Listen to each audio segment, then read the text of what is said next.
Et aux États-Unis, oui, d'essayer de comprendre ce qui se passe, de voir, parce que pour moi, la faiblesse de Donald Trump va être sur le terrain économique. Il a promis beaucoup, que les Américains allaient être pas forcément plus grands, mais plus riches, et on va voir que ça va être plus compliqué.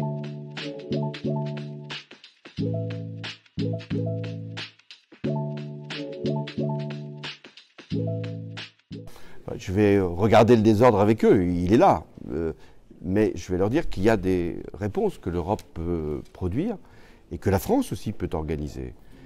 Quand le monde ne correspond pas forcément à ce que nous espérions qu'il serait dans une convergence des pays vers la démocratie, il faut reprendre le combat pour les valeurs, pour l'indépendance, pour la souveraineté, pour la construction européenne. La construction européenne, aujourd'hui, elle prend un tour nouveau. Si j'étais venu il y a une dizaine d'années ici, on m'aurait dit, mais la mondialisation libérale, la concurrence, est-ce que c'était bien de faire comme ça? Aujourd'hui, c'est plus sur ces sujets-là qu'on doit faire l'Europe.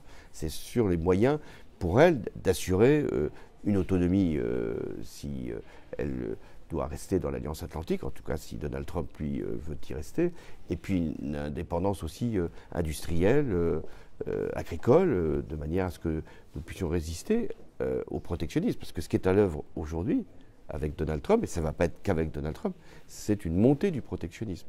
Alors on avait condamné et contesté le libre-échange, mais aujourd'hui, on va voir une autre menace qui est celle de s'enfermer derrière des frontières et avec des échanges qui seront moins nombreux.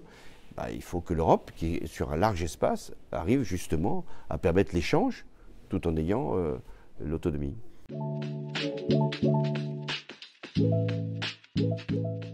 La France, elle est d'une certaine façon rehaussée dans son rôle. Soyons francs, elle n'était pas dans une position économique ou financière qui lui permettait d'être leader aussi facilement qu'elle peut l'être aujourd'hui.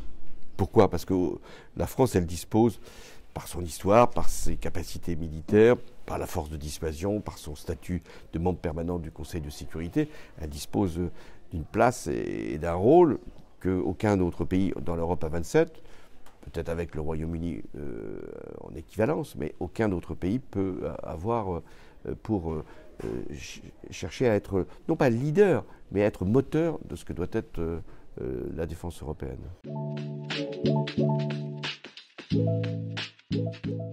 De voyager. Faut surtout pas s'enfermer. Alors je ne leur conseille pas d'aller voyager forcément dans des zones de conflit, mais de voyager, d'aller voir comment ça se passe dans les pays qui sont aux frontières des menaces qui pèsent sur nous, d'aller en Pologne, d'aller dans les pays baltes, d'aller en Roumanie, d'aller en Bulgarie, en Moldavie. Aux États-Unis? Et aux États-Unis, oui, d'essayer de comprendre ce qui se passe, de voir, parce que pour moi, la faiblesse de Donald Trump va être sur le terrain économique. Il a promis beaucoup, que les Américains allaient être pas forcément plus grands, mais plus riches, et on va voir que ça va être plus compliqué. Et donc, ce serait intéressant, effectivement, qu'il y ait des équipes d'étudiants qui aillent se répartir là où il y a eu un vote Trump très important pour savoir comment ça réagit. Si l'Institut d'études politiques peut financer ces déplacements-là, ce serait bien.